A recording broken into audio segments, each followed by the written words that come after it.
Hey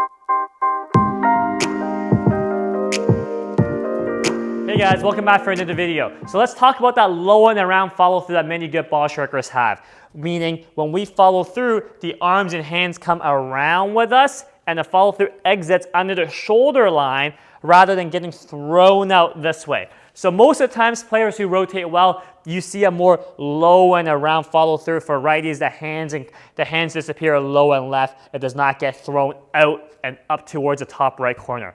How we accomplish that though is not as easy as just shoving the hands low and left. I see a lot of players when they try to do this, all they do, they make the backswing, they make the downswing, and then they pull their hands low and left independently from the torso turn. All they're doing there is being steep. The arms leave the chest early. The rotation is outraced by the arm swing. We don't want that. We still want the legs to propel the body, to propel the arms.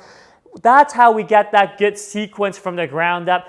But with that in mind, we can still finish low and left by making sure that, one, we keep the arm pin in your chest, but two, we maintain inclination, feeling like the lead shoulder goes down and around, like I've mentioned in previous videos. That's how we properly get the low and left finish as a right-handed golfer, the low and around finish. You get the low and around finish by keeping your lead shoulder down and around, by making sure you maintain your inclination to the ground. This is maintaining incline. This is losing incline and early extending. The more I lose incline, the more out the arms and hands get thrown, okay?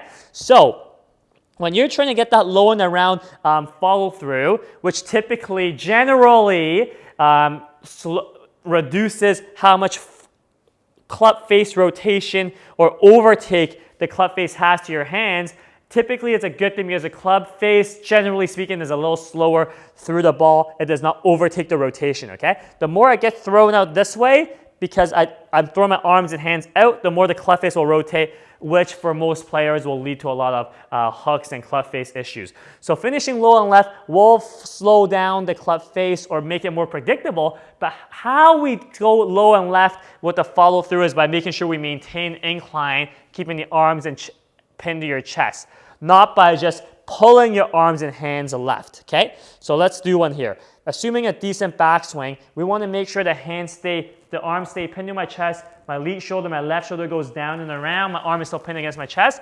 That's what gets a follow through to go low and around. So let's try here.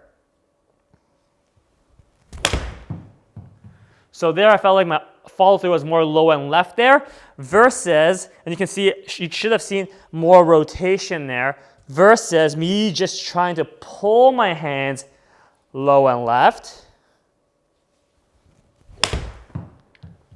And when that happens, again, the arm outraces the torso turn, very disconnected. We don't have good sequencing, and generally poor sequence leads to poor power potential and poor club face predictability. So I hope that makes sense. If you guys are going for that low and around follow through, that low and left follow through for your right-handed golfers and vice versa for a lefty, do not fake it by just pulling your hands low and around. Make sure you get that by rotating properly while maintaining inclination in your downswing so that you can still use the rotation of the body to propel your arms, hands, and club as you approach the ball. So I hope that makes sense. Any questions, leave in the comments below and we'll catch you guys next time. Thanks, guys.